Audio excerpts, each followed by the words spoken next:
Hola amigos, vamos a comenzar con la segunda parte, tal y como les prometimos, de esta entrevista con el escritor Javier Barreiro.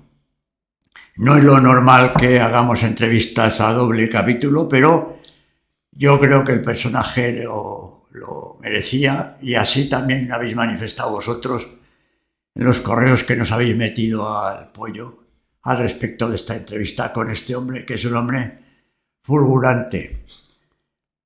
Una suerte que tenemos en esta ciudad y en esta región, que todavía no la hemos valorado, porque otros estarían dando con un canto en los dientes de figuras como Javier Barreiro, ni más ni menos que autor de 47 libros, que es un hombre que se ha dedicado sobre todo a investigar sobre una cosa tan importante como es para los pueblos, como es su patrimonio, y él, en el caso concreto de su actividad, ha sido el patrimonio musical y el patrimonio literario.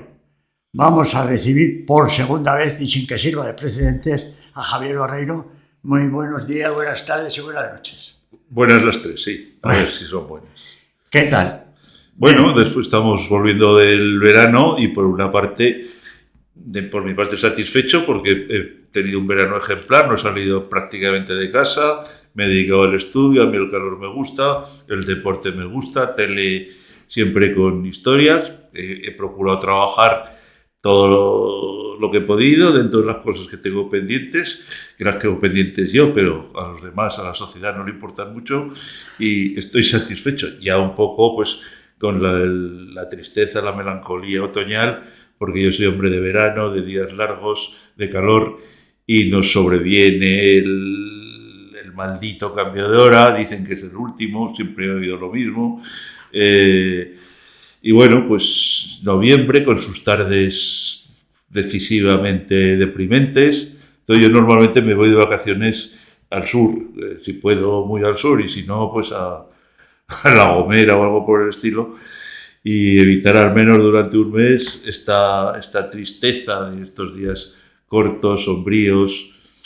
A mí me da más tristeza las multitudes. Bueno, eso es que para mí ha sido siempre desde crío, no tengo agorafobia, ¿no? Voy a una procesión, voy al fútbol, encantado, cuando me gusta una cosa, pero estar en sitios con gente que está haciendo encima lo mismo que yo, pues no lo tolero, y ahora pues naturalmente, no sé, yo a los sitios que he amado no vuelvo. Mis provincias del este, Zamora, Cáceres, León, Los Oscos en Asturias, toda esa parte, por poner una de las muchas en España, en las que yo me iba en busca de la España antigua, pues ahora no puedo volver, qué sé yo, la alberca. ¿Tú sabes lo que era la alberca? La alberca era un sitio que efectivamente parecía increíble, era como un siglo todo casas de madera, gente campesina, con sus rarezas, era como del siglo XVIII, ahora es un parque temático. Yo me acuerdo una noche con los abuelos de Boina y tal, y era cuando hacía estos viajes, que iba en busca de la España que estaba desapareciendo a ojos vistas y que ya solo podía coger trazos, ¿no? Yo me iba solo por allí para tener, porque si vas con alguien y tal, siempre, pero iba solo para conectar con el pueblo, y joder, qué fácil era. Yo me acuerdo en una taberna de la plaza de Ciudad Rodrigo, con gente, pues no sé, campesinos de Boina, ¿no?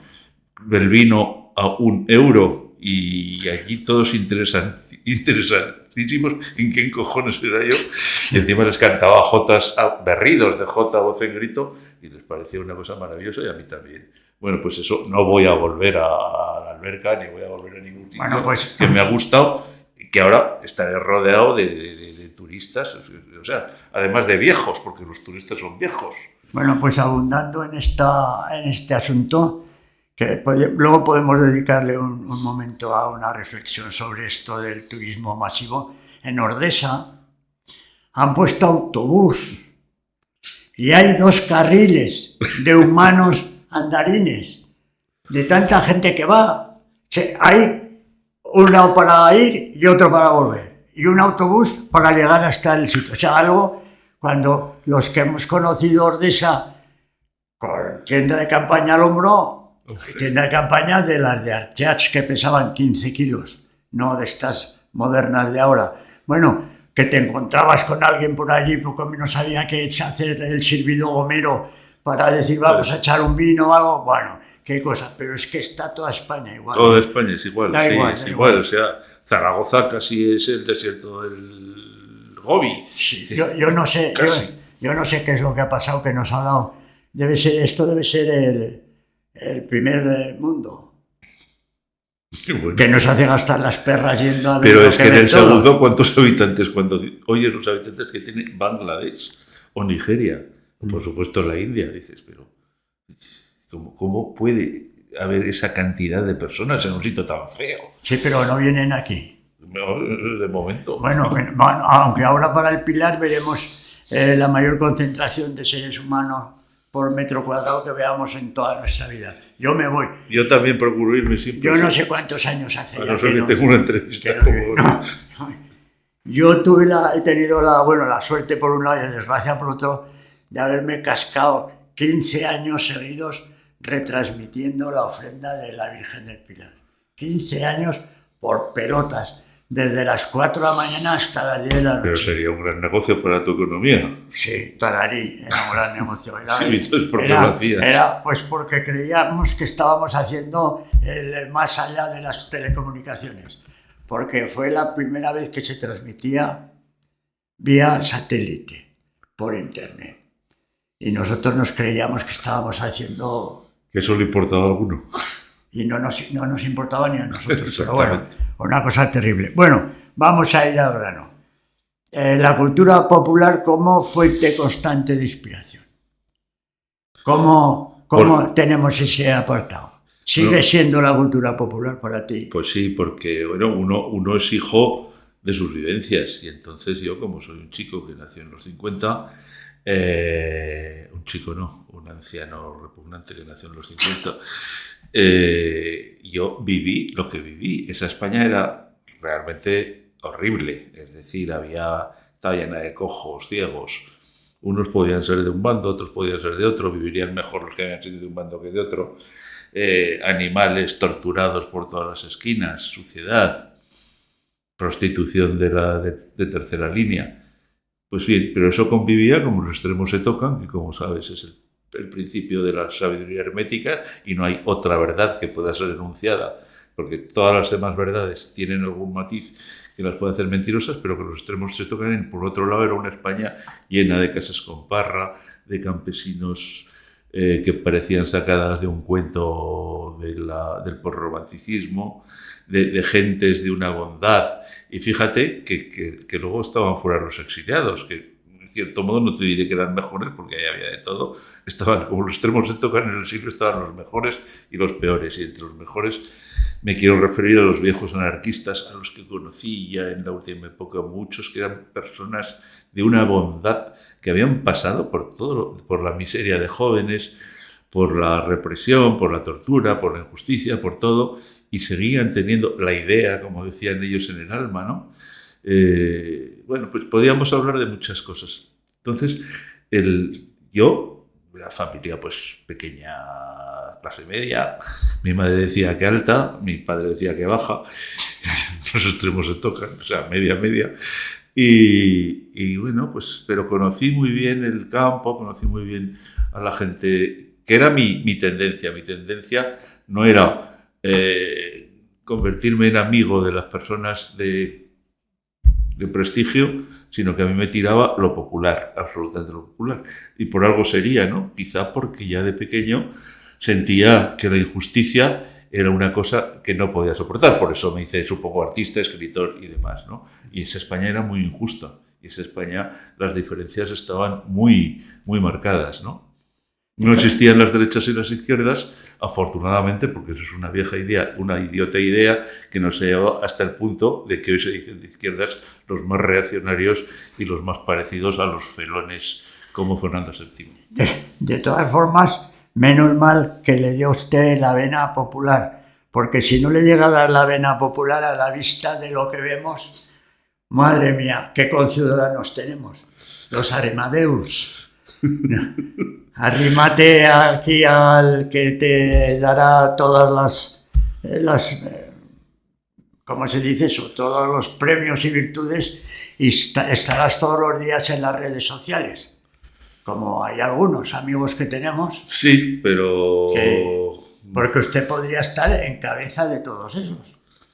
Simplemente por su producción. Muchas porque gracias. Usted tiene una producción que es campeón de la Vuelta Ciclista a España. Bueno, pero lo malo es que tengo todavía más inéditos, o sea, muchas cosas de las que hablar, que podría hablar y que deseo hablar y que no puedo, no me da tiempo porque no me da. Y entonces, qué sé yo, tú sabes, o usted sabe, que Viviana García, una cacica de los indios tepuelches, era de Zaragoza y que fue un personaje importantísimo en lo que en Estados Unidos se llama el Far West, en Alemania en Argentina fue la conquista del desierto. Y en esa conquista del desierto, digamos, después de que mataran a todos, que los quitaran a todos y tal, no tanto como en Estados Unidos, o sea, muchísimo.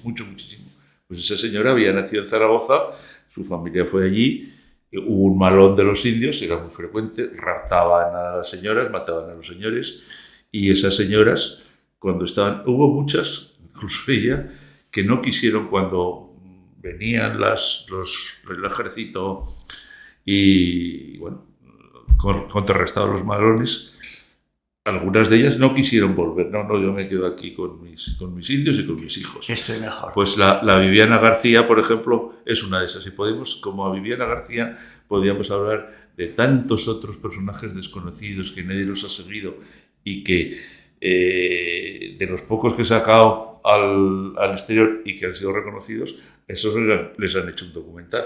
Así que yo, si me pagan, les doy 125 documentales de gente tan interesantes como la Viviana o el capitán Alfonso Reyes. O bueno, no es el momento bueno, de decir pues desde aquí vamos a lanzar, aunque no creo que le guste mucho la idea, proviniendo de donde proviene, a nuestro director general, este cateto que tenemos de director general que se ha empeñado en meter a Goya entre esos 4 ladrillos del antiguo juzgado, no sé cómo se llama eso, en la Plaza Rascate, no está la bola del mundo, que quiere hacer allí una cosa para Goya, pues...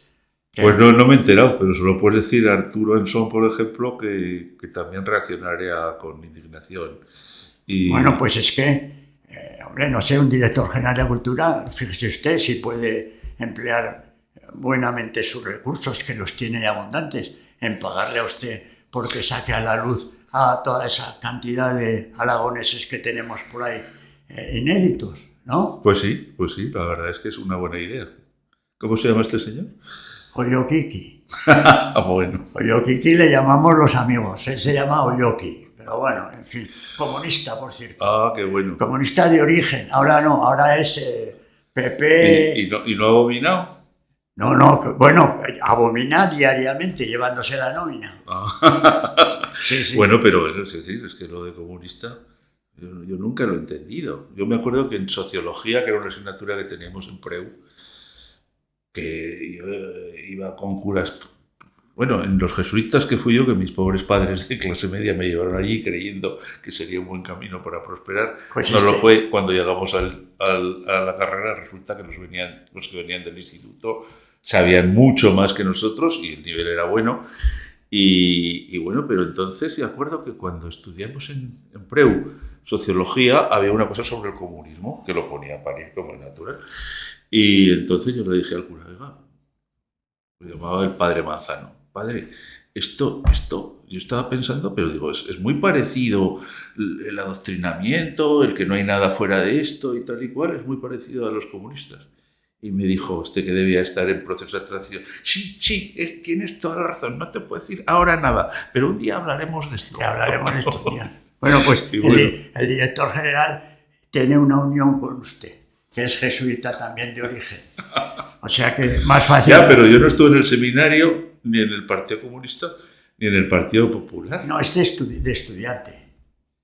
¿No pasó por el PSOE, que es un trayecto lógico? No. Seminario... No, con el PSOE sí que estuvo, porque... No, pero seminario, comunismo, cura obrero, esas cosas, sí, PSOE, y luego no aquí con lo que mande. Vamos a hablar de un aragonés fantástico, que usted es un experto, y que nos da para unos momentos buenos aquí, que se trata del señor Sender.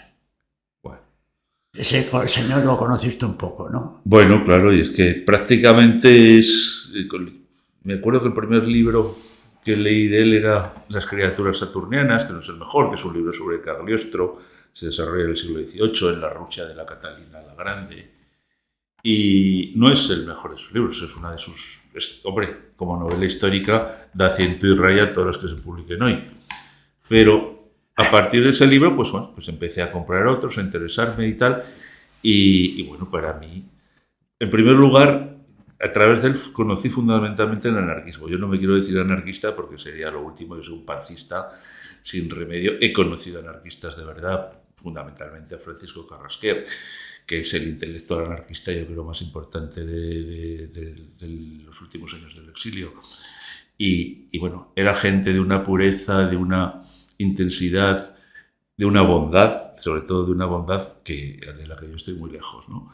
Entonces, digamos que yo soy un anarquista de la idea, coincido en la idea, pero no soy en absoluto sacrificado ni tengo ningún mérito que atribuirme con ellos, sino haberles dado cancha en la medida... Hombre, no olvidemos que no todo es perfecto y que los extremos se tocan. Entre los anarquistas ha habido asesinos claros, no tantos como entre los comunistas, pero la diferencia es que los asesinos comunistas han superado su biografía y resulta que tienen calles Carrillo, tienen calles La Pasionaria, el Che Guevara, incluso anarquistas se lo ponen, pero por favor, ¿qué has leído? ¿Qué sabes tú? Se ponen el pañuelo palestino, o escriben anarquía con K. Pues bueno, ya sé que me hago enemigos de anarquistas, de comunistas, de socialistas, pero la mayor felicidad que he podido tener durante toda mi vida es el ser independiente. Igual me voy a decir, bueno, como los extremos se tocan hasta cierto punto, habría que... Sí. Bueno, entonces vamos a ver con Sender. Ahora últimamente se puso de moda y se han hecho adaptaciones cinematográficas a tope. Usted también es un hombre que le gusta mucho el cine. Sí. ¿Qué opinión le merecen las adaptaciones que se han hecho de su obra? Porque claro, no es lo mismo el texto que la imagen. No tiene nada que ver, de hecho, es un tópico casi que grandes obras literarias, al ser llevadas a la pantalla, han sido desastres y viceversa, que obras que no tenían ninguna importancia, sobre todo en géneros melodramáticos o policíacos y tal, han sido grandes obras de cine, ¿no? Quizá uno de los casos más significativos, más ejemplares, sea John Huston, para mí uno de los 4 o 5 mejores del elenco, que llevó al cine una obra tan difícil como es Los Muertos, la última de James Joyce, y le salió muy bien.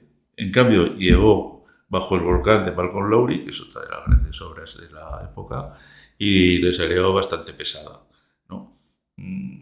No sé de qué depende el genio en esto. En cuanto a Sender, yo no sé si la primera fue El Requiem por un campesino español, que nadie que la ha leído se niega a su magisterio, o otra que fue Crónica del Alba, que fue en la tele por capítulos. Bueno, yo creo que ninguna ha habido decisivamente mala y ninguna ha habido decisivamente hermosa. Creo que el Estado, unas son mejores, otras son peores. La cosa está un poco en la medianía. Hace 2 o 3 semanas en Arándiga, y esto es muy entrañable, ¿no?, en la que se rodó junto a Chodes el Requiem por un campesino español, hicieron esto que está ahora de moda, ¿no? Sí, un remake o como una reconstrucción. Y bueno, y el pueblo pues se alegra mucho y tal y cual. Bueno, fíjate La Vaquilla, que también se ha hecho en SOS. La Vaquilla, no, que yo sepa, no es una obra literaria, es un guión de Rafael Azcona, y mira qué bien le salió. O sea que no por apoyarse en una novela...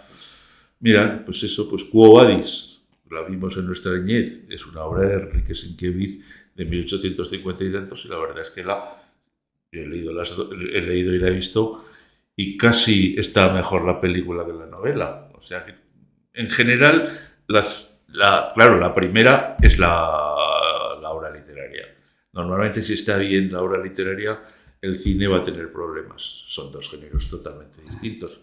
Como bien sabes, tú que adaptaste el Pedro Saputo, que hace falta tener mucho coraje para meterse con una obra tan magistral. Entonces, Bueno, pero no te voy ahora a elogiar, ¿no? Pero no. es muy... Meto con esto, ¿cómo van a decir que...? Pero bueno, tú lo hiciste, supongo, para reivindicar la obra. Esa era una cosa de juventud. Y lo cierto es que a día de hoy todavía se puede ver. Exactamente. Y sin alaracas, porque ya sabe usted que se salía un jueves, se volvía un domingo y había que volver con todo el metraje hecho. Y se salía sin un duro y se volvía sin un duro. O sea que eso pasaba, sí. La cosa tenía su miga. Bueno, no nos vamos del cine y de los autores. Otro genio que hemos tenido, que parece ser que está también reconocido por todos, aunque yo estoy convencido de que nadie ha visto sus películas, es Buñuel.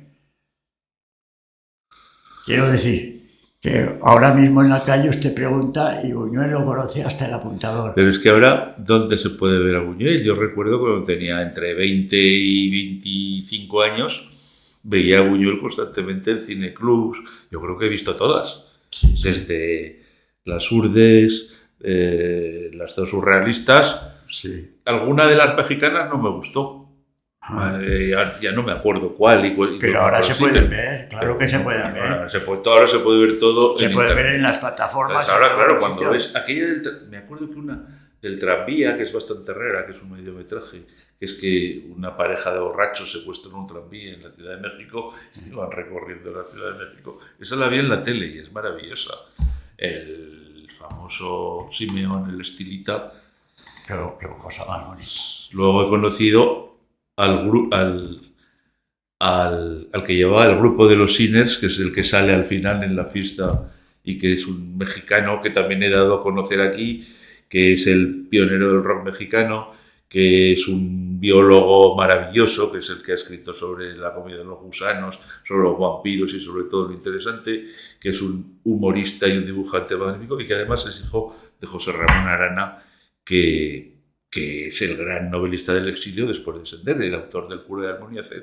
¿Quieres creer que hace unos años me propuso Manolo Martínez Forega, oye, tú que conoces a Federico Arana, ¿por qué no le propones al ayuntamiento un proyecto tal y tal, de su vida y hacemos aquí una exposición, ponemos sus películas, Bueno, pues 2 años, yo presenté el proyecto, 2 años, los 2 años, oye, que esto no se va a hacer. Y encima no te pagamos ni el proyecto. Claro, me rebelé y me pagaron el proyecto. Pero ahí perdimos 2 años, Federico Arana, que me mandó toda su producción y estaba, claro, el hombre interesadísimo en volver a sus fuentes. Pues esto no se lo cuentes a Ollo Kiki, porque también te llevarás otro no. Pero no vamos a terminar esto. No, fueron amigos los de los que vino, sí. Él no. ¿Cuál es el motivo? Explícanoslo tú, que yo no lo sé. Por el que no se aguantaban Sender y Buñuel. ¿Tú sabes por qué razón era? Pues una razón, yo creo que una razón muy, muy humana. Es que, primero, yo creo que se llevaban 2 años. Sender es del 1 y Buñuel, ahora no recuerdo si del 900 o el 1, coincidieron en el instituto, el único que había, el que ahora se llama Goya, pero que estaba en la universidad, entonces universidad y instituto estaban juntos, y allí no se cayeron bien. Sender era de una familia, digamos, normal, su padre secretario de ayuntamiento, con 14 hijos. Buñuel era un hombre un hijo de un potentado. De un acaudalado, tal y cual. Y bueno, pues parece que allí no hicieron amistad, no sé, no sabemos si pasó algo o no. Luego, el segundo episodio en que digamos, coinciden, lo cuenta antes Buñuel, es que encontró a Sender cuando se fugó ya de su casa, se fue a Madrid, escribía lo que ahora llamamos cómics, historietas, publicaba algún cuento, pero dormía en un banco del Paso del Prado. Entonces, en una de sus Buñuel cuenta que lo vio allí, pero claro, el problema es que lo cuenta un poco diciendo, mira, pobre tipo que está aquí y bueno, mientras él estaba en la residencia de estudiantes, solo apto para burgueses. Y luego en el exilio, pues también, claro, tuvieron su encuentro en Estados Unidos. Sender quiso ir, Buñuel quiso ir, no pudieron, los dos tuvieron que ir a México, y finalmente Sender sí que se consiguió ir luego a los Estados Unidos. Y luego, pues es que hay allí otro enfrentamiento. Hubo uno porque Sender le pidió un favor a Buñuel que no se lo hizo, y viceversa. No sé cuál fue el primero, pero los dos se pidieron ayuda en circunstancias desfavorables y no se lo dieron a ninguno. Entonces, entre afines, aragoneses, artistas de distinta clase social y tal, pues es normal, es una cosa completamente normal. Bueno, en fin. Bueno, vamos a hablar antes, que si no vamos a tener que hacer la tercera entrevista. A mí no me importa. A fin de cuentas, el pollo es nuestro, podemos hacer lo que queramos. Estábamos hablando del patrimonio literario, ahora vamos a hablar un poco del patrimonio musical, porque usted ha empezado por la jota y ha empezado ya a meter barrila, pero bien. Ha sacado discos, ha hecho una hemeroteca para que se guarden todas las cosas. La fonoteca no la he hecho yo, pero participé sin duda en su formación, porque el que trajo los discos y tal, yo lo conocía desde hace un tiempo, pero también Nacho del Río y otros, y fuimos un poco los que presionamos sin ningún éxito, porque yo he estado presionando sobre el hacer el archivo musical aragonés, escribiéndolo en textos, hablando en los programas de Plácido, por hacer lo que existe en todas las comunidades autónomas: un archivo musical de Aragón, una fonoteca de Aragón, algún centro musical donde se recogiera lo que es el patrimonio. Que el patrimonio musical está muy claro. Son los discos y las partituras. Pues programas de radio, vídeos, pero fundamentalmente sonido y letra. ¿Qué es la música? Pues está escrita y encima se oye, ¿no? Entonces vamos a reunir. Yo ya en 1892 hice la primera discografía que se ha hecho de un artista español antiguo, la de Raquel Meyer. Complicadísima porque hizo 400 y pico discos. Que a ver, búscalos tú, que no hasta que sí. Tuve ayudas, claro, de otros coleccionistas con los que me preocupé de contactar. Este coleccionista luego hizo una oferta, no a Aragón en esto, sino a todas las comunidades autónomas, diciendo: yo tengo todos los catálogos de discos antiguos y de cilindros. Vamos si queréis, os hago, cobrando claro, un panorama de lo que ha sido la música grabada española de 1898 a 1950. Nadie le dijo que sí. Y nadie. Esto que importa a nadie. Pero bueno, lo que hablaba, Aragón es la única que no tiene más que esta fonoteca de la Jota a la que te referías, que ahí se quedó. Y bueno, luego se ha digitalizado en colaboración con la Biblioteca Nacional algo. Pero ahí está, nadie ha ido. Ahora la directora creo que la quiere llevar a otro sitio porque le estorba, y es una habitación menor que esta. Y bueno, y todo eso. Y entonces, este hoyo, Kiki, además de jesuita, podría ser un poco listo, ¿no? Bueno, la verdad es que cualquier cosa que se hiciera en ese terreno, que está absolutamente vacío. ¿Quién conoce hoy a Armelinda Soler de Franco? Yo cuando escribo publico en Facebook o en mi blog alguna cosa, pues hasta los expertos entran y dicen: pues no la conocía, pues no la conocía.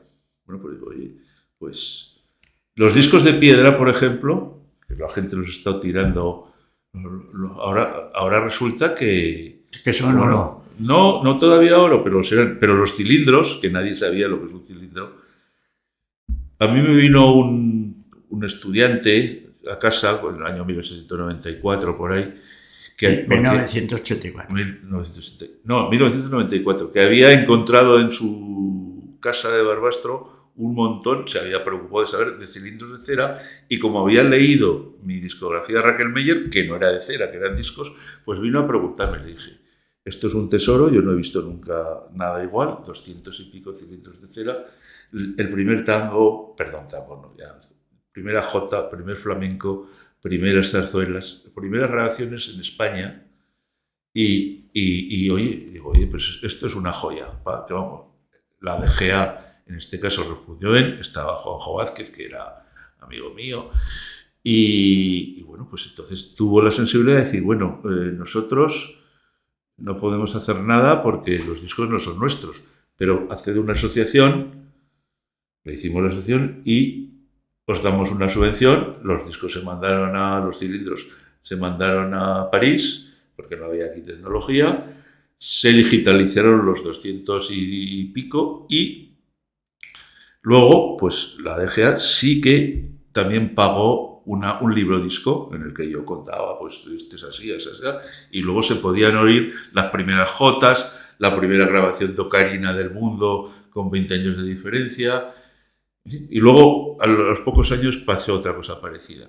Bueno, nosotros cuando presentábamos el disco libro en Huesca, en la Biblioteca Nacional, aquí, los periodistas que iban, luego leías la nota el periódico siguiente y resulta que no se habían enterado de nada. O sea, no sabía, o no lo habíamos explicado bien, ¿no? Pero si los poníamos, mira, esta es la primera J que se conoce porque la segunda es de 1904 y esta es del 98. No, pues claro, ¿sabe usted cuál es el éxito en donde ha acabado esta apreciación que hace? Pues que ahora todos los políticos tienen sus grupos de prensa y solamente los mandan con su nota para que el otro recoja la nota y la transporte. Con lo cual el periodista no tiene que hacer nada más que coger, porque así no hay que pensar ni reflexionar ni enterarse de qué es lo que usted me ha dicho, que es un disco de cera o un cilindro de cera, en fin. Pero bueno, si yo me acuerdo de mí mismo en los años en que empezaba con eso, en que todo eso me parecía un mundo maravilloso y sin fronteras, pues ¿por qué no puede haber un periodista y diga, ahí va, ¿qué es esto? ¿Qué es esto? Pues búsquelo. A partir de aquí se abren 100.000 puertas. Búsquelo. Y se abren. De todas formas, que sepan las personas que nos están escuchando que debajo justo del marco donde aparece la entrevista, debajo colocamos una biografía del artista, en este caso de Javier Barreiro, y vamos a publicar un listado ingente de libros que ha escrito. Y además, dónde está su blog, que aparte de que nos deja que le echemos una rapiña en el pollo, en la sección de letras, pueden ustedes irse directamente a ese blog, porque ahí tienen material para pasar la primavera, el invierno, el verano, el otoño, irse de vacaciones y volver, ¿no? Y además yo creo que con amenidad y humor, porque nos faltaba reivindicar el humor, la forma más alta de inteligencia y de cortesía. Por cierto, ese es precisamente el artículo que nos ha cedido para este mes Javier Barreiro en El Pollo. La risa, patrimonio de la humanidad. Patrimonio de la humanidad. Bueno, me parece que ya estamos en hora. Digo yo, no sé, está por ahí el regidor, sí, que es que se va a ir a por los cilindros. No, bueno, amigos, que lo pasen. Bueno, muchas gracias, Javier. Yo creo que ya se nos ha quedado menos, pero tendremos más ocasiones. Bueno, ¿no? Ya sabes, estamos cerca uno de otro y resulta, pues, la hora es lo que me acaba. Yo prometo que si me llamas a otra hora seré más ameno, divertido, brillante. Vale, pero eso tenemos que hablar con los jefes de este espacio primero. Porque hasta ahora te garanto que no estoy para nadie. No, ya lo sé que has hecho un gran esfuerzo. Pero bueno, y sobre todo el realizador, que el pobre hombre ahora tiene que volver a coger la escoba y empezar a barrer y todo, madre mía. Bueno, amigos, que lo pasen ustedes muy bien y hasta la próxima entrevista de Pollo Urbano.